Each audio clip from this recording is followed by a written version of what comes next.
Hai kamu yang lagi bingung karena hidup belum juga terasa settle. Sini deh, aku mau cerita. Kenalin, aku Ning Susi.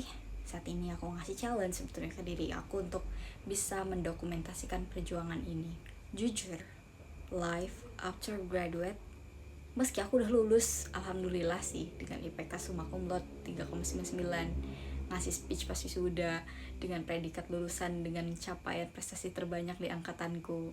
Kalau dilihat dari luar sih, mungkin semuanya terlihat baik-baik aja. Aku juga pernah bertanya ke diriku sendiri, saat ini, lepas lulus ini, mau kemana ya? Mau ngapain ya? Karena ternyata mendapatkan prestasi tidak otomatis membuat hidup jadi pasti.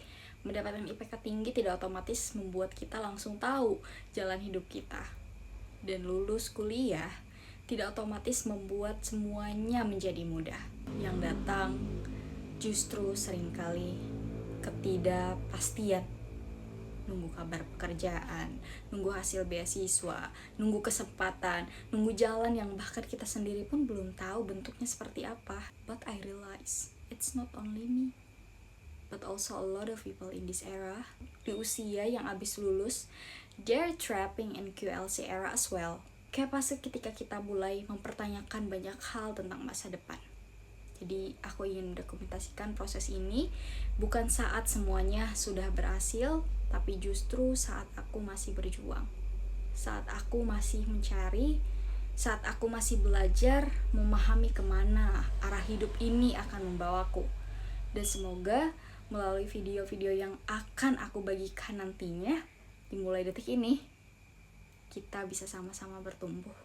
Karena ada satu hal yang aku pelajari, kebingungan bukan berarti kita gagal, ketidakpastian bukan berarti kita salah jalan. Ya deh, orang terdahulu yang masyhur pun pernah di posisi kebingungan loh. Karena aku punya identitas sebagai muslim, dan dalam mengarungi identitasku ini, aku menemukan banyak konsep bukan diciptakan dengan random.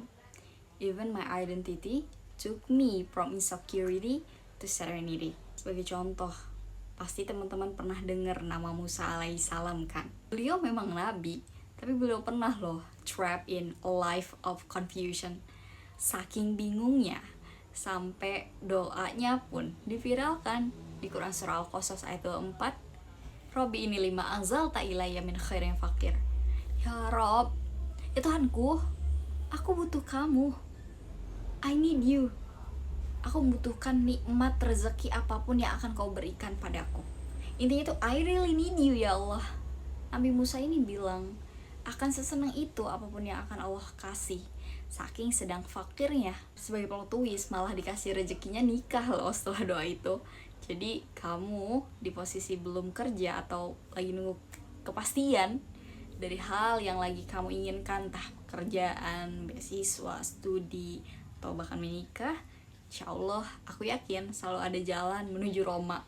Kita sering dengarkan Tuhan bersama prasangka hambanya. At least diri kita dulu lah yang optimis.